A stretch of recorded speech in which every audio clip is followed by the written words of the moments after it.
So welcome friends, I am Pritesh Patil and in this tutorial we are going to see data definition language in SQL. So these are the contents of this tutorial. And data definition language, the language which is causing a change in the definition of database is basically known as the data definition language. So this DDL allows the specification of information about relation. That is, we can provide the name to the schema, we can define the structure of the schema or the relation or the table, and the domain of values associated with each attribute. That attributes are nothing but the fields which will belongs to the table, and the integrity constraints that we will see later on. So data definition language commands, which are create, drop, alter, all these three we'll see with the help of demonstration. So for defining any field in the database tables, we need the data types. So these are the allowed data types in SQL, which are character, variable character, integer, small int, numeric, real and double, and float. So create table construct. An SQL relation is defined using the create table command, like create and table. So these two are the predefined keywords in SQL, and R is the name given to the table which you want to create, and A1 to AN, these are the attributes which you want in your table or relation, and D1 to DN are the data types which you will be selecting for defining these fields, and various integrity constraints like primary key or foreign key or some not null constraints which you can assign to the fields. And here is the example which is given of the table creation with name instructor. So this is just for example, it is given. So let us see this in practical. I already typed the code for the table creation to save time.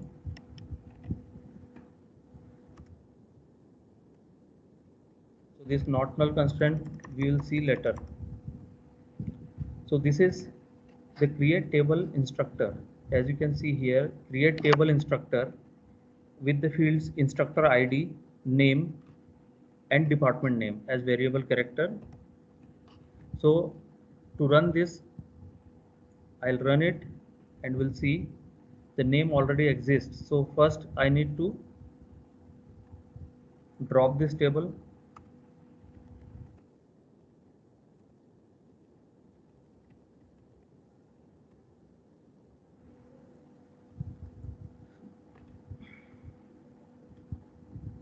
The command is running. The table is dropped successfully. Now I'll execute this to see this table is created. Now the table with name instructor with various fields, attributes as instructor ID, data type as number 4, name as variable character, department name as variable character. So this table has been created. So now let's move back to our presentation. So logical level checking. Now once the table is created and you don't know or remember what are the fields in my table, so you can use describe, DSC, or full form of DSC, that is describe. Both the commands are allowed in this SQL. So you just have to fire DSC and space the table name. So let us see how. Now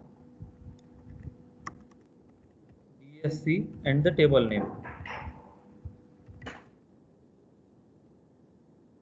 So it will list out all the fields which are there in the table. So that instructor table which we have created, that is with instructor ID, name, and department name. So this is the logical level checking. And then next commands which are there in DD, which belongs to the DDL, that is drop and alter.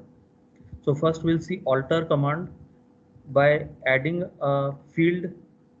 Like the command for adding a field or altering the table is alter table, the table which we have created R, and add. If you want to add any field, additional field in the table, the name of that field is A and with the data type D. Let's see how. Now if I want to alter this table, alter table instructor, and here I say add salary with data type numeric 8 comma 2.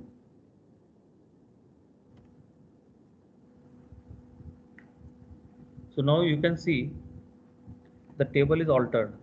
Now once again, if you describe the table, so you will find additional field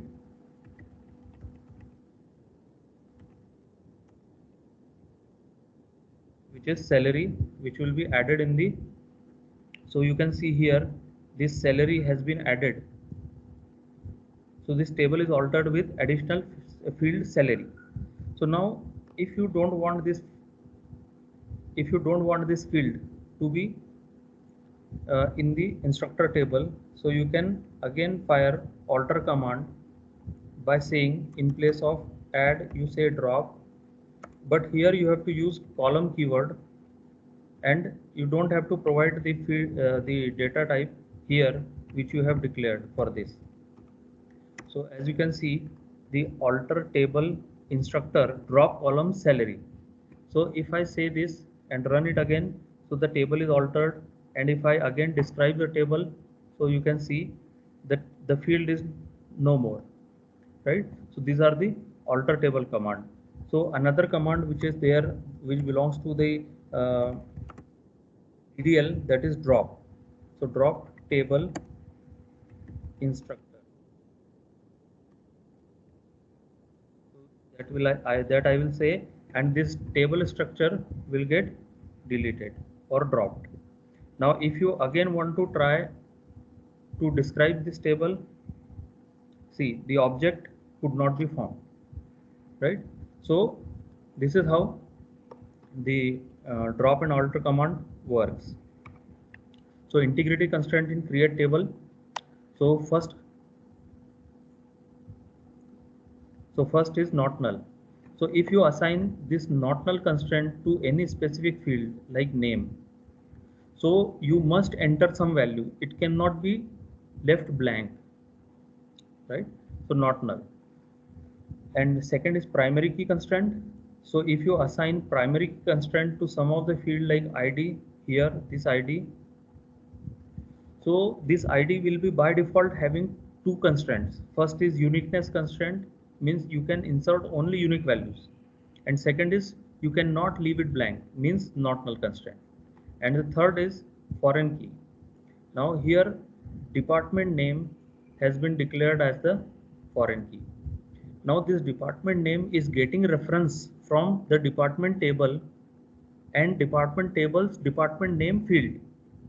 So what it says, that if you define this department name which belongs to the instructor as a foreign key, then it cannot have the values other than the values which are there in the department's department name, right? So let us see it practically. So I already typed the code for that. First we have to create the department table. So let us create it.